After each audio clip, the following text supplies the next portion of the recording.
tardes, soy el doctor Jesús Torres Espinosa. Durante estas últimas clases hemos estado revisando el apartado de dislipidemias.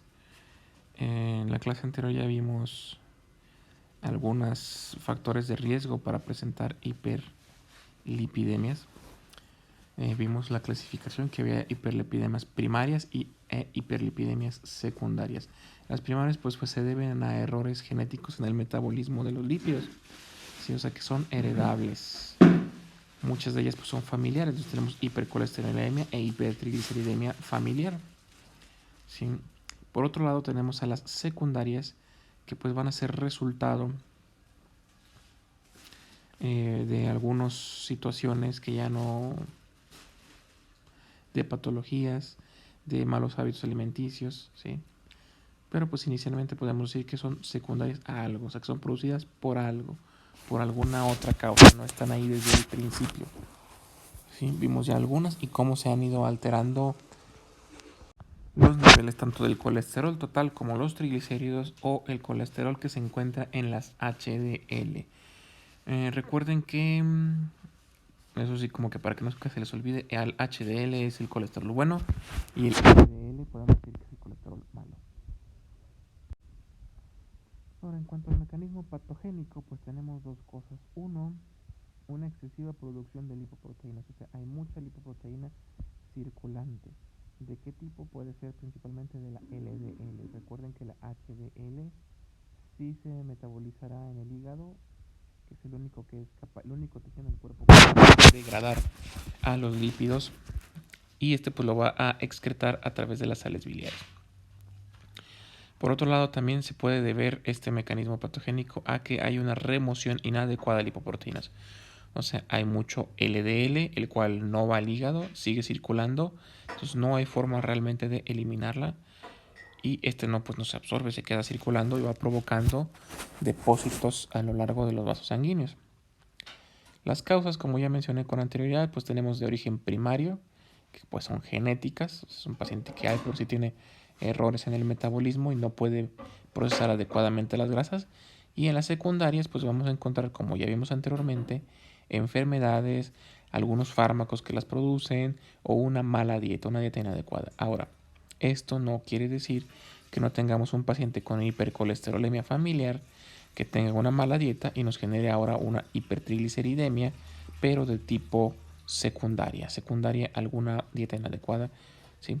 Entonces ahí tendríamos un tercer tipo de dislipidemia, que serían las mixtas. Ahora bien, en cuanto a los niveles del HDL, pues resulta que pueden estar de esta tabla. Lo que nos interesa realmente de los niveles del HDL es que tiene una relación con la enfermedad coronaria.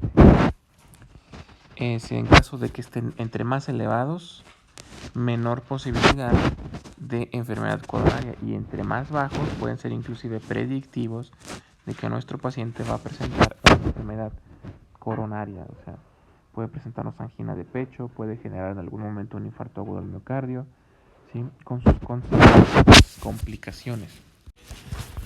Ahora, en cuanto a los triglicéridos, pues si sus niveles se encuentran elevados por encima de 200 miligramos sobre decilitro, que podríamos considerar una elevación moderada, ¿sí? Resulta que igual va a ser un factor de riesgo independiente. Un paciente puede tener bajos niveles de HDL, altos niveles de colesterol, altos niveles de triglicéridos. Entonces cada uno de estos tres van a ser un factor de riesgo por sí mismo para que nuestro paciente tenga una enfermedad coronaria. Sí, entonces luego, aparte, los triglicéridos elevados se van a tener una asociación con otras enfermedades, tales como el síndrome metabólico, que ya les mencioné, que viene a ser una integración de un paciente con diabetes, hipertensión y obviamente algún tipo de hipertrigliceridemia o hipercolesterolemia. También los niveles altos de triglicéridos predisponen a nuestros pacientes a intolerancias a la glucosa, que también son en los cuales tenemos una resistencia a la insulina. O sea, no tienen, tienen insulina, pero no la reconocen los tejidos, por tanto no hay una absorción de glucosa.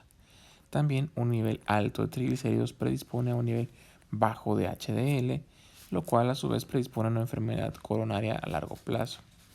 Nos va a generar también un estado de inflamación crónica a nivel de los vasos sanguíneos y estados protrombóticos. Un estado protrombótico es un punto en el cual podemos encontrar a la sangre con una densidad mayor a la normal. Como circula un poco más lento, es más proclive a realizarnos coágulos. Esos coágulos van a ser móviles y pueden cambiar de lugar a través de la circulación, por tanto se llaman trombos. Sí. Ahora, los factores de riesgo coronario, ¿sí? Vamos a englobar en lo siguiente. Primero, un hombre mayor de 45 años, ¿sí? Puede afectar más a varones de esa edad. Una mujer postmenopáusica, ¿sí? Sin tratamiento hormonal sustitutivo.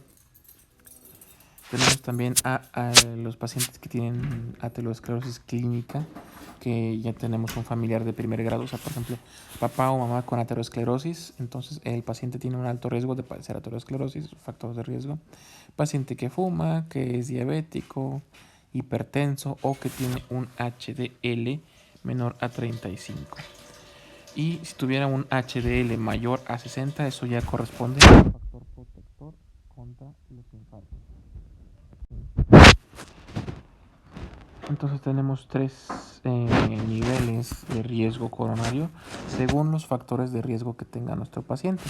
Entonces, por ejemplo, un riesgo coronario bajo es que tenga menos de 2 factores de riesgo, un factor de riesgo o ninguno.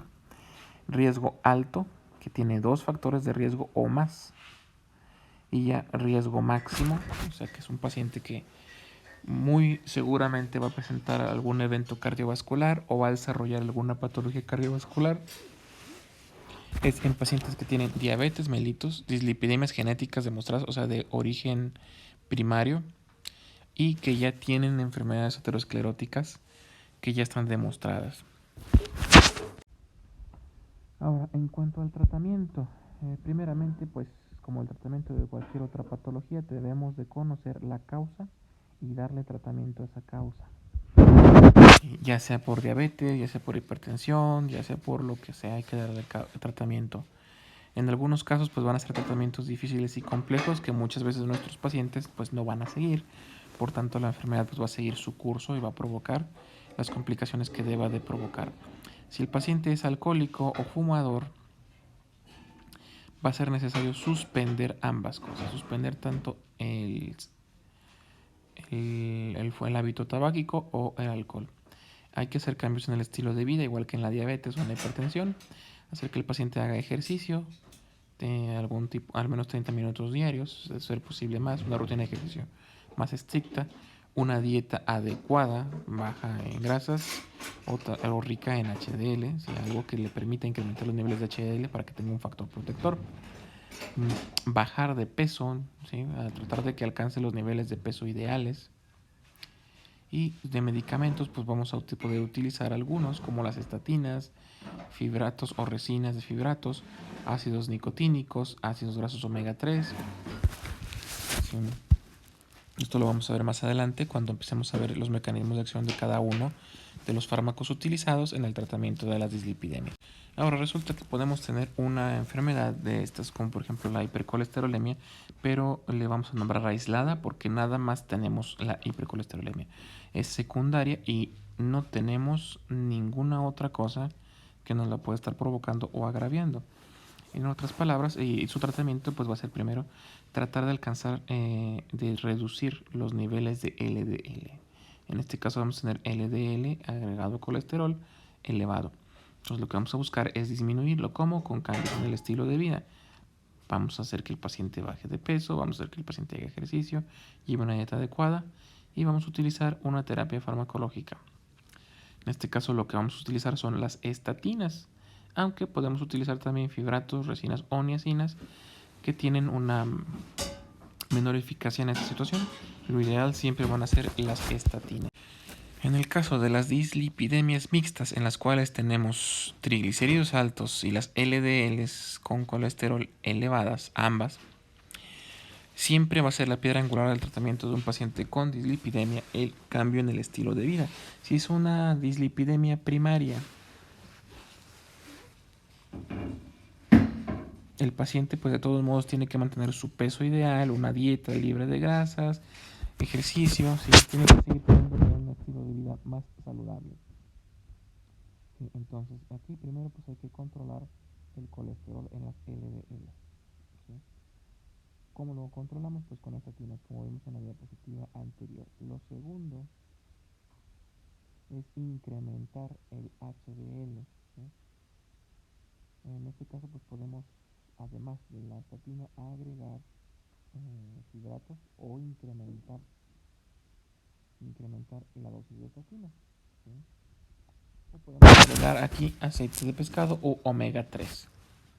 Rápidamente vamos a mencionar algunos de los medicamentos que se utilizan para el tratamiento. Los vamos a ver más a fondo en su propia clase. Entonces los de primera línea para el tratamiento van a ser las estatinas, ¿sí? Las cuales pues van a estar derivadas de la hidroximetilglutarilcoenzima A reductasa, tales como la lovastatina, la simvastatina, pravastatina o atorvastatina. Pueden provocarnos una reducción del 20 a 60% del LDL. O sea, son más útiles en el caso del LDL. Y en el caso de los triglicéridos van a reducir mucho menos, de 10 a un 30%. Algunas reacciones adversas es que en pocos pacientes puede provocarse una hepatotoxicidad en 1 a 2% de los pacientes tratados y una miositis en el 0.1% de los pacientes. Los de segunda línea van a ser las resinas de intercambio aniónico, que son unas sustancias capaces de absorber sales biliares a nivel intestinal y aumentan la excreción de las sales biliares por el intestino. Sí, un ejemplo son las colesteraminas, el Questran R, es el nombre de patente, que puede producirnos una reducción del LDL hasta el 30%. No es absorbible, eso quiere decir que pues, no se metaboliza, simplemente se excreta, y esta pues va a estar indicada en niños y adolescentes. Las reacciones adversas pues es que va a provocarnos meteorismo y flatulencias, por lo mismo de que estamos viendo cómo transita por el intestino una sustancia que no se absorbió adecuadamente. Los de tercera línea van a ser los fibratos, los cuales van a provocar un catabolismo periférico de las VLDL y de las LDL. Ejemplos tenemos al besafibrato, el ciprofibrato y el genfibrosilo. Pueden provocar una reducción de hasta un 20% del colesterol agregado a las LDL y los triglicéridos en un 20 a un 50%. Además de que cooperan para elevar el HDL en un 10 a un 25%. Van a estar indicados en la hipertrigliceridemia y que tiene colesterol HDL bajo. También tenemos los derivados del ácido nicotínico que van a disminuir la síntesis de las VLDL y disminuyen los triglicéridos igual en un 20 a un 50% e incrementan un poquito más las HDL de un 10 a un 40%. En la siguiente tabla lo que observamos es los niveles de riesgo cardiovascular en comparación con los diferentes niveles de colesterol, tanto LDL, HDL, triglicéridos. ¿Sí? En el caso del colesterol total siempre debe de ser mucho menor a 200 en todos los casos, ¿sí? Entonces para que se mantenga un riesgo coronario bajo o nulo, ¿sí? Y en el caso de los HDL, que son los, insisto, los que nos ofrecen un factor protector, es preferible que se encuentre por encima de 45 en pacientes con riesgo máximo, ¿sí? En pacientes con riesgo bajo es un LDL menor a 160 con un colesterol de HDL mayor a 40. En todos los casos tiene que tener este paciente con riesgo bajo, alto o máximo, unos triglicéridos menor a 150 con colesterol en todos lados menor a 200. Son cifras que prácticamente deben de ser tratar de alcanzar las cifras normales que tenemos en todos los pacientes.